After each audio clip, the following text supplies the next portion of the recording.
حبايب قلب ام ادم، السلام عليكم يا حبايب قلب ام ادم. بصوا ام ادم لسه جايه من السوق، جبنا ليمون، جبنا كيس ليمون كده كبير نودي المشتري بعيد، وجبنا طحينه خام كده عشان نعملها في البيت.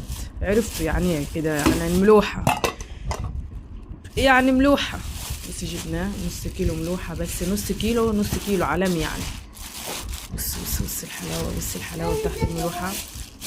ملبل بصوا، طريه وزي العسل. اوعي يا جنة اصبري، استني يا جنة انضفها وكل يوم. بص السيرة، شايفين التلاتة دول نص كيلو.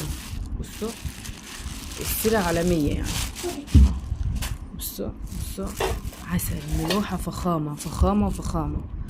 وهنا جبنا بصل عشان هنقطع بصل. بص البصل هنقطعه كده ونحطه في مية وملح. وجبنا عيش. ودينا كده هنجهز الدنيا كده وهقشر، والفيديو الطويل ان شاء الله هوريهولكم وانا بقشر وانا بنظف باذن الله. ويلا باي يا حبايب قلبي.